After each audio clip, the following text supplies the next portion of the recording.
Well, hey there, everyone. It's Tony Stark here, back with another Iron Man suit and two poems to review. This is poetry by Vince Gold. Vince, thank you for submitting this. If you want to find more of Vince's work, they said, "Find the deepest part of the woods, and I'll whisper my words to you." And I thought that was funny. There are some content warnings for these two short poems. Implied religious abuse, as well as cannibalistic imagery and suicide if you squint. So be advised, those are our content warnings for today. Um, Vince also left us a note saying, "I'm not good at poetry yet, but I want to get there. I enjoy world building and and tying what I write to characters and stories I've built, but I want them to be approachable outside of that niche. I've only written two poems and I only want to get better." Awesome. Love that, Vince. Um, I often don't feel like I'm good at poetry yet either. But all it takes is writing one poem every single day, Just keep writing it, keep reading it, and I promise you will improve. Um, as far as the approach, I think that's great, honestly. It kind of reminds me of J.R.R. Tolkien, actually, like, on top of, building his stories, he was also, of course, building his worlds, writing languages and poems and myths to flesh out that world. So yeah, that's very Tolkienish. Also, it also reminds me of poets who write poems knowing that they're going to, make a specific collection of those poems. Like I think every poet obviously writes poems with the objective of one day putting them in a collection, but a lot of poets will write a very specific type of poem, right, with a very similar theme or a very similar structure, so that they can all go together in a very cohesive collection. So it sounds a lot like that's what's going on here for you, Vince, that all of your work might be able to tie really well together in one cohesive work. So right on. All right, with that in mind, I'll read my thing and then we can just get started. So keep in mind, I'm not a professional reviewer, I'm just some guy on the internet who likes reading and writing. The opinions expressed in this video are only opinions. My interpretation of or reaction to the work will not be the same as everyone else's, for better or for worse. I will look for the good and the bad, but no matter what I say, don't be too hard on yourself. Just keep writing. Um, and for those in the comments, please be respectful. Also, I'm so sorry for any mistakes or mispronunciations of names or words. If I come across a word that I don't want to say for whatever reason, I will replace it with the word blank. So with that, we can go ahead and get started. The Unicorn. You repaid us in the form of a killing spree, deceptive, leaving nothing, nobody, no bodies, only thick rust, our myriad of flowers, an appetizer of devotion, and you, the pristine, ravenous omnivore, indulged, not as a mustang feeds unsuspectingly on sparrow chicks when it kneels, expecting a bed of grass between teeth. You calculated, lying in wait. Okay, so I know that Vince told us that these poems are sort of part of a larger whole, that this poem must connect in some way to their other work. And like I said, I think that's awesome, and I think that's fine. But it's also ideal for a poem to stand alone on its own, right? And even poets who write a lot of similar poems with the goal of putting them in a cohesive collection, even they want to make sure that their poems can stand alone, because ideally the goal would be like you want to get individual poems published in journals, and yeah, in outlets like that, and then it will be even easier to sell your collection when you put together your collection. So we'll continue talking about that as we go on here, but part of me is kind of thinking like I need more context in this poem for it to stand completely on its own, as well as part of the body, as well as part of the whole. So let's take it line by line. The Unicorn, a neat enough title, though I imagine that there are maybe a lot of other poems also titled The Unicorn. And I like the direction that the poem takes, because, like, initially when you think unicorn, you probably think, very beautiful, very peaceful, majestic creature, right? And granted, there's been, I would say, a decent amount of subversion of that trope. in recent times. Like, I think of Gravity Falls and their treatment of unicorns, and then I think there was, like, an A24 horror movie earlier this year that where the unicorn was, like, a monster or something. I don't know. Don't quote me on that, I never saw it. But, uh but yeah, it's still I think it's still an acceptable subversion at this point. I don't think it's been done to death or anything, so I do like the direction this took. Now let's take it line by line. You repaid us in the form of a killing spree, deceptive, leaving nothing, nobody, no bodies, only thick rust. We'll pause right there. So, right off the bat, I am curious about you repaid us, right? It makes me wonder, what did the us, what did they do for the unicorn? And then why did the unicorn enact this killing spree? The killing spree I can take literally, right? But you repaid us. You don't have to give that context up front. It can go later in the poem for sure. But it has me wondering, right? Like, is this genuine, right? Did they actually do something kind for the unicorn, and then the unicorn spat in their faces, right? Or is this sarcastic, right? Did they actually make the first act did they take the first act of aggression against the unicorn, and then the unicorn was just kind of acting like, um, you know, the opposite of turning the other cheek, right? So I'm curious about that, and it's like, I think no matter the answer, the unicorn's actions here probably aren't justified. I don't think it would be a hot take to say that. Um, but yeah, I need to know that's most of the context that I think I need to know. Who is the us in this poem? Who are we? And what have they done to the unicorn to warrant all of this? Now, as far as the language goes, I think it's pretty neat. You repaid us in the form of a killing spree, deceptive, leaving nothing, nobody, no bodies, only thick rust. Nobody and no bodies. It's fine wordplay. I think I think if that's the kind of wordplay you like want to do, then there should be more of it throughout the poem. Personally, yeah, yeah, we'll leave it there. And then only thick rust is a pretty interesting phrase. Like, um, I would assume that like is a reference to blood, like drying blood. Um, but that might be maybe a tenuous link, so I could be misunderstanding there.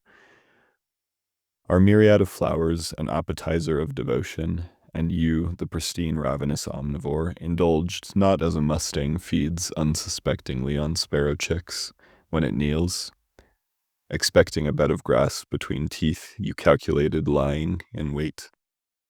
So, it's a pretty long phrase, right? And lately we've taken a look at, I think, quite a lot of poems without much punctuation, or maybe I've just been doing that personally in my own time.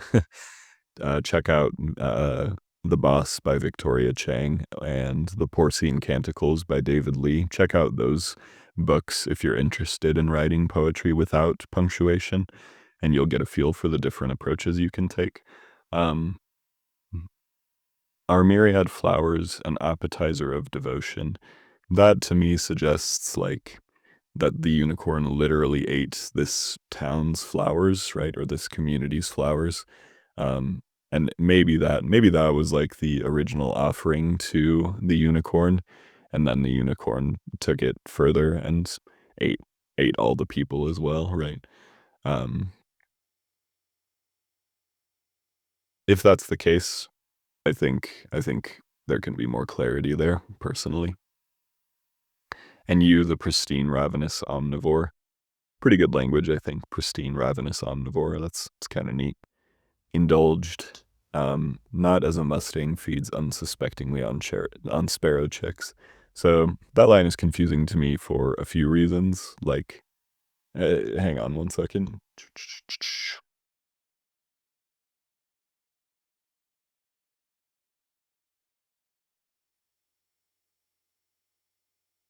Yeah. So mustang, of course, like generally refers to a horse, right?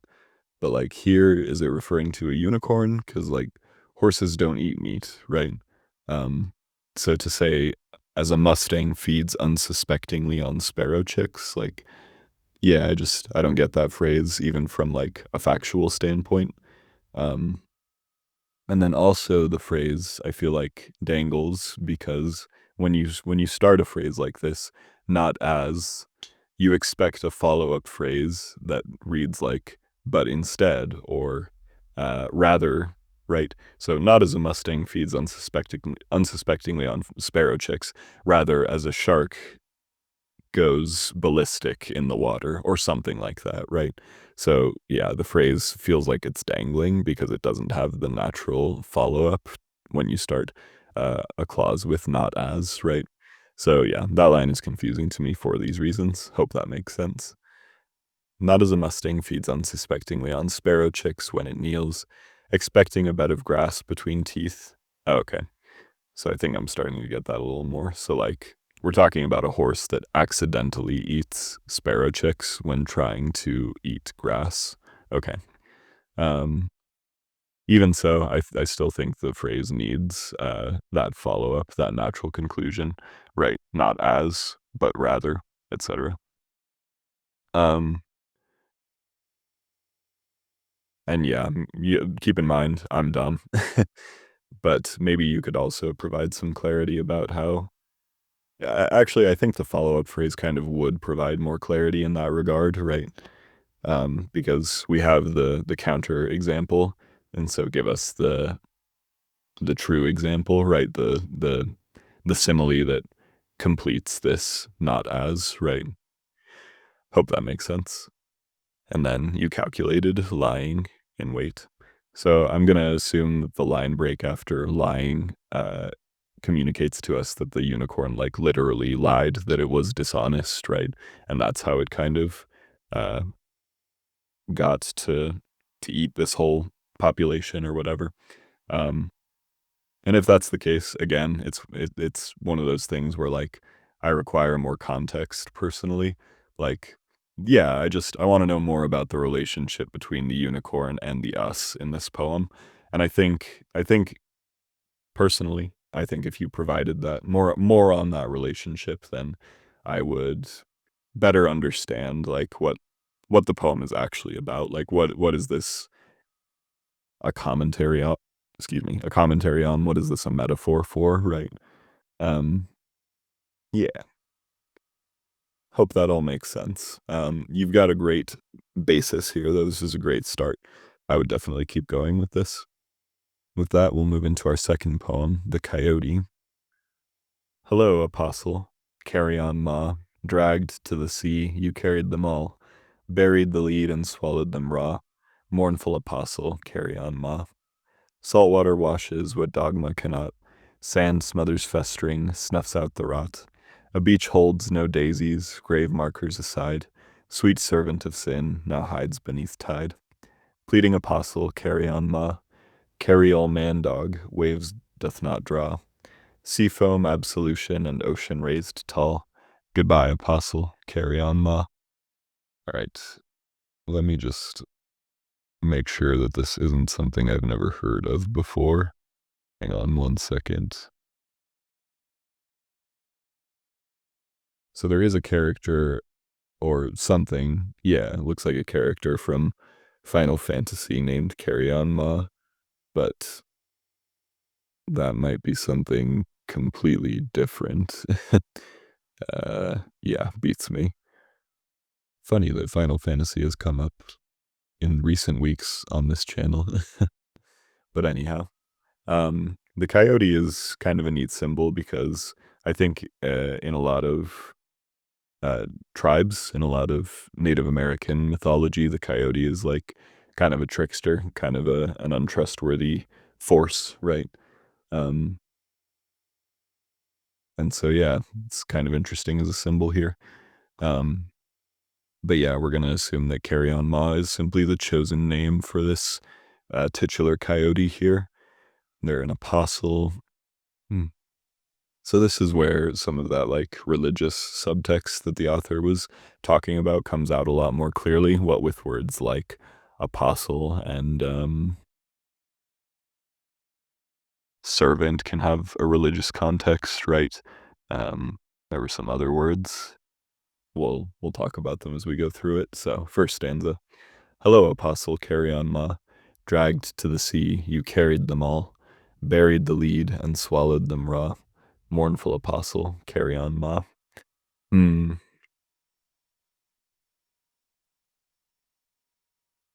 hmm.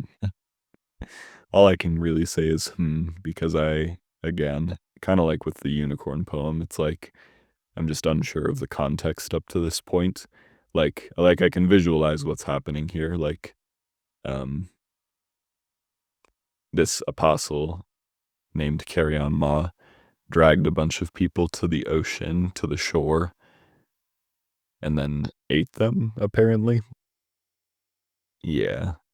That's the literal substance of the poem so far, it would seem. And then we'll come back to that in just a second. And maybe we'll have more context with which to analyze that. Second stanza says, "Salt water washes what dogma cannot. Sand smothers festering, snuffs up the rot. A beach holds no daisies, grave markers aside. Sweet servant of sin now hides beneath tide." So dogma, that was another word that kind of emphasized the religious undertones going on here. Salt water washes what dogma cannot. Sand smothers festering, snuffs out the rot. A beach holds no daisies, grave markers aside. Sweet servant of sin now hides beneath tide. Let's see. Again, I'm left saying, Salt water washes what dogma cannot. So, like, is this apostle? Is this carry on ma fellow? Um, maybe, I don't know. Like,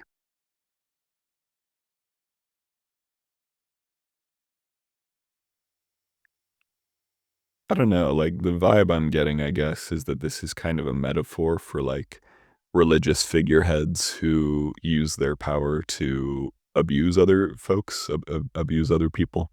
And, like, very specifically, I'm thinking of, like, Catholic priests who are pedophiles, right? Um, yeah, so that's what it kind of seems like this is all a metaphor for. That being said, I can't say that for certain.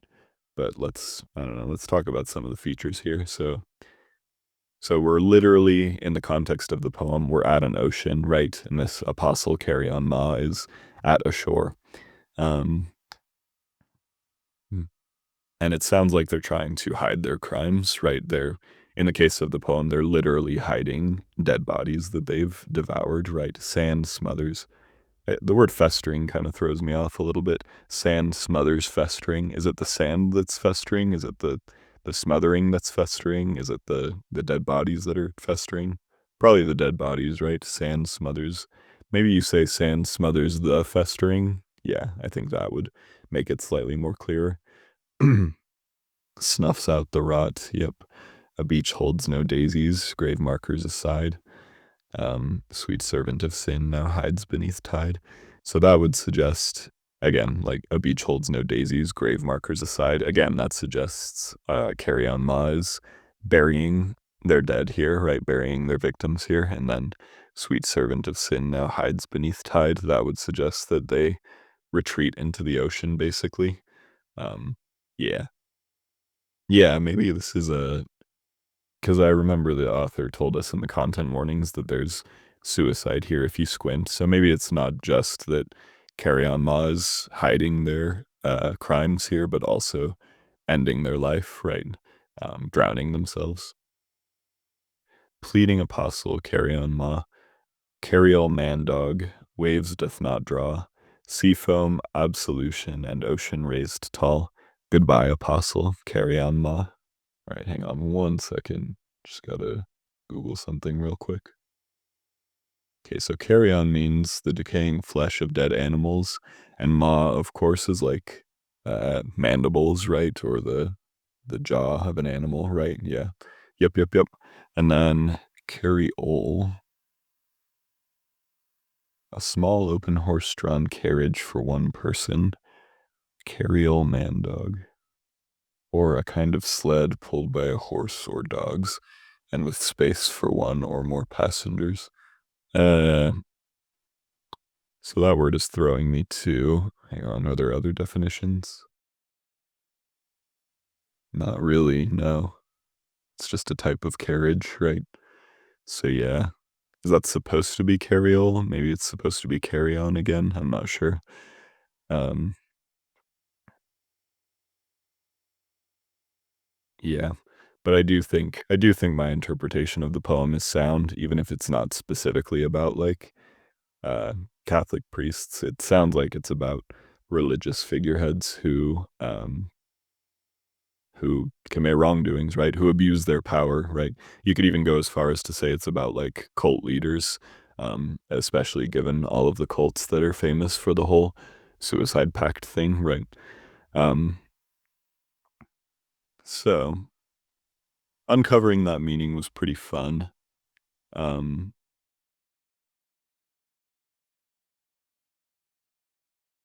I think the only thing I would suggest here, again, kind of like the unicorn poem, is that maybe there should be more context here to make this poem stand alone, because I assume this ties into maybe a larger world that